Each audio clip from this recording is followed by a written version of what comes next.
प्रतीकात्मक कविता अगर वाल्मीकि है तो ये प्रतीकात्मक मुहावरा है, राख से जीप खींचकर आसन पर उठा ले।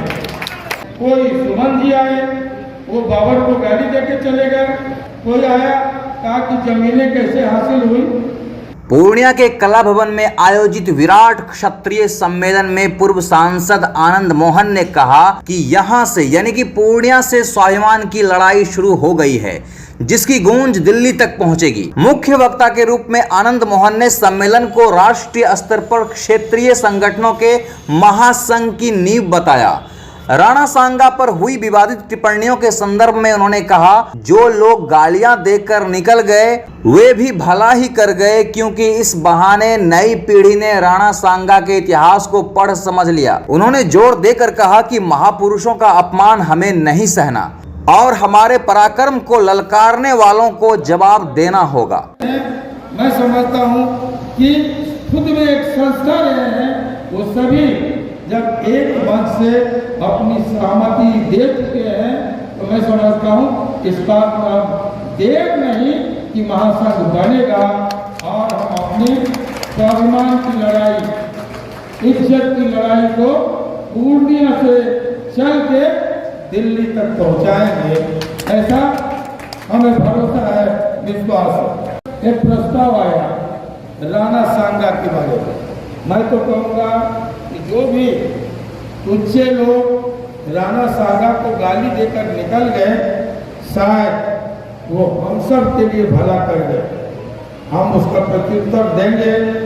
सबों के मन में आग जला गए और जिस राणा सांगा के इतिहास को, गौरवशाली इतिहास को नई पीढ़ी शायद नहीं जानती, एक बांस का एक मुद्दा छोड़ के चले गए और राणा सांगा को नए सिरे से आने वाली पीढ़ियों ने जाना। राणा सांगा कौन थे, विस्तार में जाने की जरूरत नहीं है। इतिहासकारों ने उनकी तुलना देश के नहीं, विश्व इतिहास के जो सर्वोत्तम योद्धा माने जाते हैं, ऐसे योद्धा नेपोलियन बोनापार्ट से आनंद मोहन ने नहीं, देश के इतिहासकारों ने नहीं, विश्व के सम्मानित इतिहासकारों ने राणा सांगा की तुलना नेपोलियन बोनापार्ट से की, जिसके बारे में कहा गया 80 घाव लगे थे तन में, फिर भी व्यथा नहीं थी मन में। साथियों, दूसरे एक शायर ने कहा, सेक रहा हो खड़े हंस रोटी नीचे कर भालों को, खोज रहा मेवाड़ आज फिर उन अल्हड़ बकवा में। ये जो तंदूरी रोटी है, तंदूरी रोटी का सृजन, आविष्कार, अनुसंधान इतिहासकार मानते हैं ये राणा सांगा की देन है। उनको इतना वक्त नहीं मिलता था, इतना समय नहीं था कि वो रोटियां बनवाते, सब्जियां बनवाते और खाते। इसलिए घोड़े पर सवार वो ये जो गेहूं का आटा होता है उसको उछाल के रोटी का आकार देते थे और नीचे सुलगते आग में उसको फेंकते थे, भाले से उठाकर उसको ग्रहण करते थे, भोजन करते थे। तंदूरी रोटी का दुनिया के इतिहास में पहला प्रयोग, अनुसंधान, आविष्कार राणा सांगा की देन।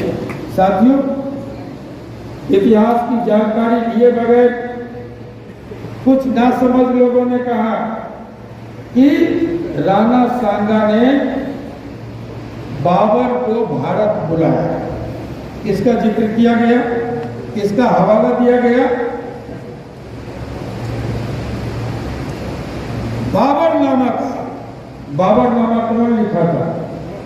बाबरनामा बाबर ने लिखा था। सभी जानते हैं कि वो व्यक्ति जो खुद अपना जीवनी लिखेगा, खुद के बारे में कुछ बढ़ा चढ़ा के अपना गुणगान कुछ ज्यादा कर जाएगा। लेकिन मैं चुनौती देता हूं ऐसे बोलने वालों को कि बाबरनामा ही सामने रखो, वही बाबरनामा ही जो दस्तावेज है बाबर का, वही इसका गवाह होगा कि राणा सांगा देशभक्त थे या गद्दार थे। साथियों, बाबर ने स्वयं लिखा कि जब मेरी इब्राहिम लोदी से लड़ाई हुई तो राणा सांगा ने मेरी मदद नहीं की। ये कहीं नहीं लिखा बाबर ने भी कि राणा सांगा ने मुझे बुलाया, मुझे निमंत्रित किया। लेकिन हिमाकत है, लोग कुछ भी बोलते चले जाते हैं।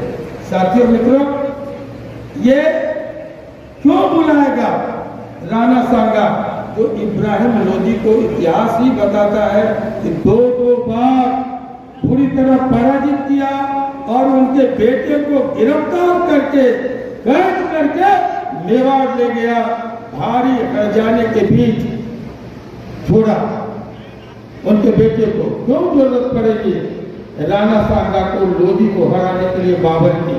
लेकिन कुछ भी बच जाना आज एक फैशन है। महापुरुषों को गालियां देना आज एक ट्रेंड है। एक फिरकिरी जाए ठाकुर का कुआं है, हमको गालियां देके चले गए। साथियों, और जब मैंने चेतन ने सवाल किया, मैं मकराना जी को याद होगा, इनके बुलाने पर मैं उदयपुर में था, महाराणा प्रताप की धरती पर और कुंभलगढ़ किले में घूम रहा था, जब चेतन का दूरभाष पर मैसेज गया कि बड़ी भारी गलती हो गई है पापा, बहुत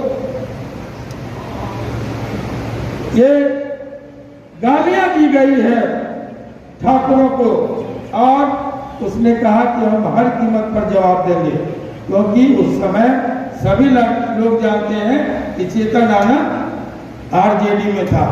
और वो जो फिटकिरी झा जी हैं, फिटकिरी झा में इसलिए कहा था 1 कुंटल दूध जमा करो, 1 ढेला फिटकिरी डाल दो, दूध फट जाएगा, जमेगा ही।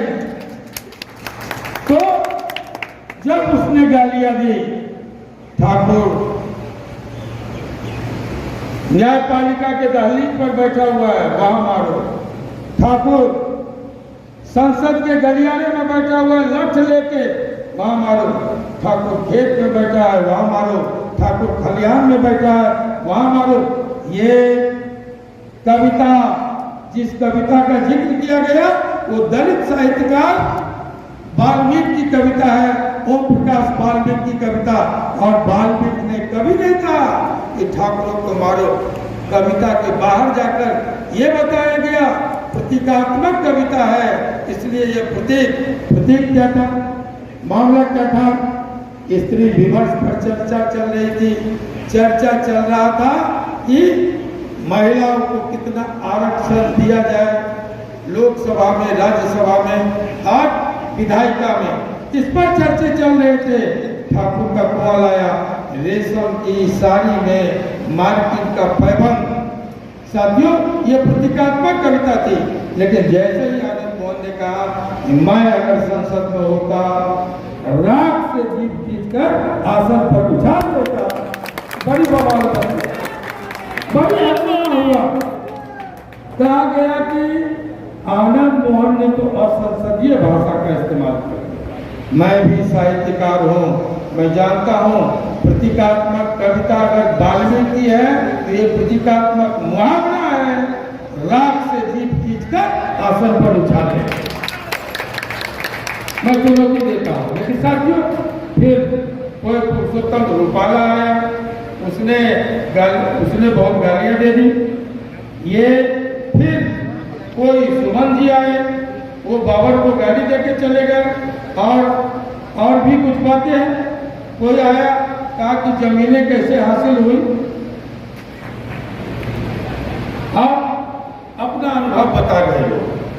साथियों, जब जमीनों की बात होती है तो मैं कहना चाहूंगा कि हम उसके वंशज हैं तो भारत की सीमा को दिग दिगंत तक फैलाने का काम किया, भारत